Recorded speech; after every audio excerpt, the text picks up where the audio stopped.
Mega NTV 120 రూపాయల లంచం ఆరోపణ 30 ఏళ్ల న్యాయ పోరాటం.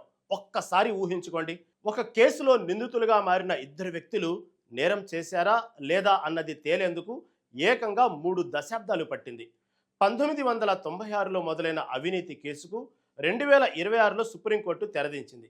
ఇన్నేళ్లుగా అవినీతి ఆరోపణలతో పోరాడిన ఇద్దరు ప్రభుత్వ ఉద్యోగులను దేశ అత్యున్నత న్యాయస్థానం నిర్దోషులుగా ప్రకటించింది.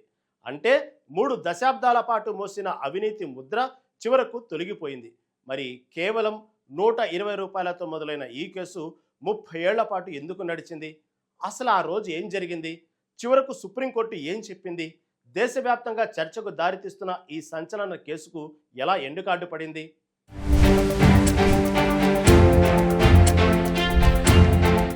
భారత న్యాయ వ్యవస్థలో ఆలస్యమైన న్యాయం జరుగుతుందంటారు. కానీ న్యాయం కోసం 3 దశాబ్దాల పాటు ఎదురు చూడాల్సిన వస్తే పరిస్థితి ఎలా ఉంటుంది? గుజరాత్లో వెలుగు చూసిన ఓ అవినీతి కేసు ఇప్పుడు ఇదే ప్రశ్నను దేశం ముందుంచింది. 1996లో నమోదైన కేసుకు 2026లో అంటే ఏకంగా 30 ఏళ్ల తర్వాత తెరపడింది.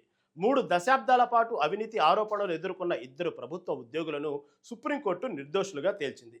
దీంతో ఈ కేసు మరోసారి భారత న్యాయ వ్యవస్థలో కేసుల విచారణ ఎంత సుదీర్ఘంగా సాగుతుందన్న చర్చకు దారితీసింది.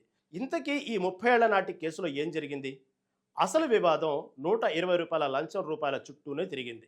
గుజరాత్లోని ఆనంద్ జిల్లా బెచారి గ్రామ పంచాయతీ కార్యాలయంలో ఓ విద్యార్థి ఆదాయ ధృవీకరణ పత్రం కోసం దరఖాస్తు చేసుకున్నాడు.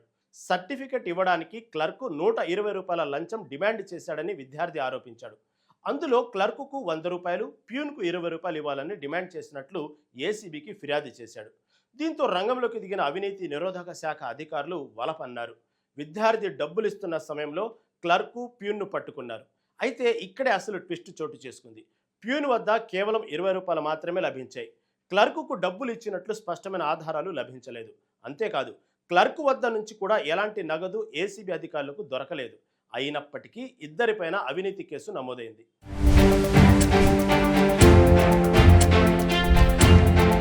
ఆ తర్వాత మొదలైన న్యాయ పోరాటం ఏకంగా 3 దశాబ్దాల పాటు సాగింది.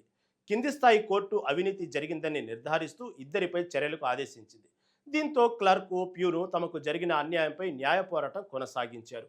ఈ కేసు చివరకు గుజరాత్ హైకోర్టుకు చేరింది.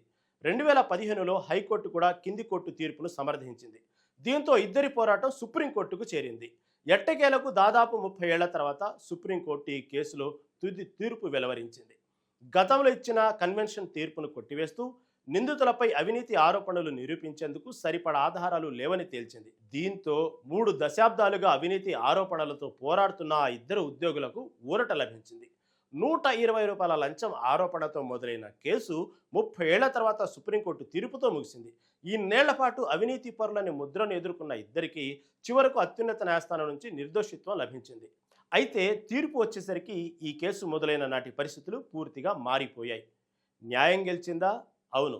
కానీ ఆ న్యాయం కోసం 3 దశాబ్దాలు ఎదురు చూడాల్సి రావడం మాత్రం ఇప్పుడు మరో పెద్ద ప్రశ్నగా మారింది.